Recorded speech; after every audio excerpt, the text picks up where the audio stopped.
I think as far as the trade goes, this is something that has to be played out.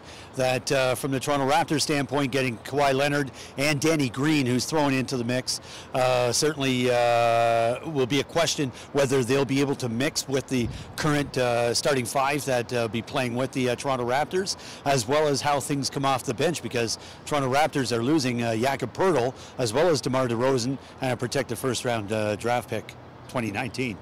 The reality is that the Raptors need a little bit of help, and Kawhi Leonard's an awesome player. But you got to give something to get something, and I don't like losing Rosen. He's been a bit of a mainstay here. You know, he's done really, really well for the Raptors, and it's not good seeing a familiar face who's a superstar leave. Yeah, well, basically when it happened, I don't know, I just got up out of bed and went on my phone, and you know, I saw the Raptors acquired Kawhi Leonard, so it's pretty huge. It's been in the works for a long time, and I don't know. It's tough to see guys like DeRozan and Jakob go. They're very good players. You know, I kind of expected them to leave, but you know, I think it is a huge move for the Raptors. Just acquiring a player of Leonard's caliber.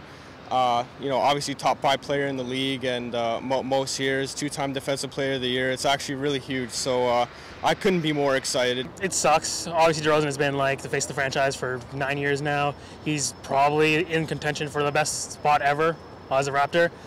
I do get it. I really do, because Kawhi is, you know, he's younger, he's better, he's an MVP candidate.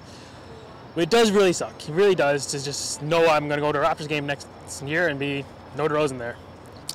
I don't know. The consensus is we pretty much did DeMar dirty, but I think if you're Messiah, you had to take the risk. You know, we weren't really getting anywhere with our current core, and if we weren't going to lose to LeBron, we'd probably lose to the Celtics anyways, right? So I think you take the risk, even if Kawhi's contract is up in a year. I think like you could try to convince him to stay, try to pull an OKC with PG, kind of, try to get him to re-sign, and that way we have, like, in my opinion, like the best two-way player in the league, right? It's pretty crazy because as far as I know, DeRozan was like the poster boy for Toronto, and the fact that they traded him for somebody else that actually wanted to go to LA is pretty surprising to me. But yeah, I'm sure the city's going to miss him.